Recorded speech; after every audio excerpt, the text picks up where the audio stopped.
बिस्मिल्लाहिर्रहमानिर्रहीम। अस्सलाम वालेकुम। कैसे हैं आप सभी? अल्लाह ताला आप सभी को शादोआबाद रखे और तमाम आफातों बलियात और मुसीबतों से आपकी हिफाजत फरमाए। मेरा नाम है आमिर और आप देख रहे हैं मेरा यूट्यूब चैनल जिसका नाम है फैमिली फूड कॉर्नर, जहां पे मैं आपको ऐसी मज़ेदार और आसान रेसिपीज़ जो आप घर में आसानी से बना सकें वो बनानी सिखाता हूँ। आज बनाएंगे रंगीन सेवियाँ, कस्टर्ड में बहुत टेस्टी होती हैं। तो देखते हैं कि ये किस तरह से बनेंगी और इसके लिए हमें किन किन चीज़ों की ज़रूरत है। इसके लिए हम लोग लेंगे आधा कप रंगीन सेवइयाँ, किसी भी कंपनी की ले लें आप। पतीले में थोड़ा सा पानी डाल के इसको उबलने के लिए रख देंगे और जब इसमें हल्का सा उबाल आ जाए तो इसमें वो सेवइयाँ डाल देंगे। इसके अलावा हम इसमें डाल लेंगे ऑयल का 1 चम्मच, ताकि सेवइयाँ जो हैं वो मैदे की तरह ना हो जाएं और अपनी शेप में रहें। और इसमें चम्मच हिलाना शुरू कर देंगे। अब इनको दरमियानी आंच पे तकरीबन 3-4 मिनट पकाएंगे और वक्तन फ़वक्तन इसमें हल्का सा चम्मच हिलाते रहेंगे। हाँ, एक इम्पोर्टेंट चीज़ जो मैं आपको स्टार्ट में बतानी भूल गया था, अगर वीडियो आपको पसंद आ जाए ना तो इसको लाइक कर लीजिएगा और सब्सक्राइब का बड़ा प्यारा सा बटन है इस वीडियो के नीचे राइट साइड पे, उसको भी ज़रूर प्रेस कर लीजिएगा। बहुत शुक्रिया। ये देखें, सेवइयाँ तकरीबन गल चुकी हैं। इनको पानी में उबालने का मकसद ये है कि इससे एक तो सेवइयाँ मोटी मोटी हो जाती हैं और देखने में बहुत अच्छी लगती हैं, और अगर आप डायरेक्टली इसको दूध में डालेंगे तो फिर उसके लिए ज़्यादा दूध की ज़रूरत होगी। इस तरीके से सेवइयाँ बहुत टेस्टी बनेंगी। आप एक दफ़ा ट्राई ज़रूर कीजिएगा।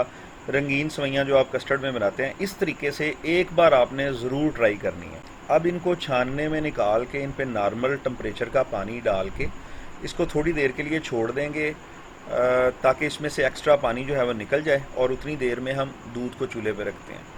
तकरीबन 3 पाव दूध पतीले में डाल के चूल्हे पे रख लिया और थोड़ा सा दूध बचा लिया उसमें कस्टर्ड मिक्स करने के लिए। अब इसमें डालेंगे इलायची खोल के, और 6 खाने के चम्मच इसमें चीनी ऐड करेंगे। आप कम या ज़्यादा हस्बे ज़ायका कर सकते हैं।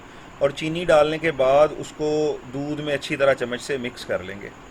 अब दूध में उबाल आने के बाद इसमें सेवइयाँ डालेंगे और फिर इसमें कस्टर्ड डालेंगे। दूध को उबाल आ चुका है और सेवइयाँ इसमें डाल ली हैं। अब इसको तकरीबन 3 से 4 मिनट पकाएंगे और उसके बाद इसमें जो कस्टर्ड था वो उसको मिक्स करते हैं। अब वो जो थोड़ा सा दूध हमने अलहदा लिया है उसमें 2 चम्मच कस्टर्ड के अच्छी तरह मिक्स कर लेंगे। मैं वनीला फ्लेवर इस्तेमाल कर रहा हूँ, आप अपनी पसंद का स्ट्रॉबेरी या बनाना या कोई भी जो आपको पसंद हो आप वो इस्तेमाल कर सकते हैं। इसमें कस्टर्ड देखें अच्छी तरह मिक्स हो गया।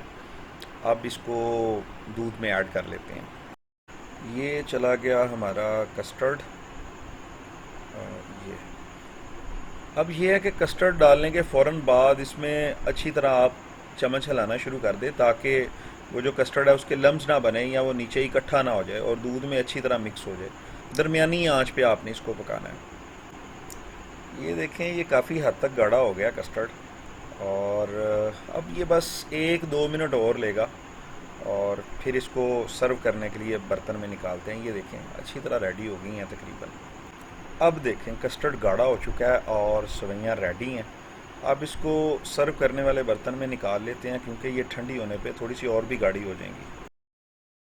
सेवइयों को हमने निकाल लिया सर्व करने वाले बर्तन में, और अब इसको अच्छी तरह गार्निश कर लेंगे। मेरे पास अभी खोपरा पाउडर और बारीक कटे हुए बादाम अवेलेबल हैं, तो मैं उसके साथ ही गार्निश कर लूँगा। आपको अगर कोई और ड्राई फ्रूट पसंद हो या आप किसी और तरह गार्निश करना चाहें तो आप कर सकते हैं, और उसके बाद इसको ठंडा होने के लिए फ्रिज में रखेंगे। उम्मीद करता हूँ ये वीडियो आपको पसंद आई होगी। बहुत जल्द एक नई रेसिपी के साथ इंशाल्लाह हाज़िर होऊंगा। तब तक अपना बहुत सारा ख्याल रखिएगा, मुझे दुआओं में याद रखिएगा। अल्लाह हाफिज़।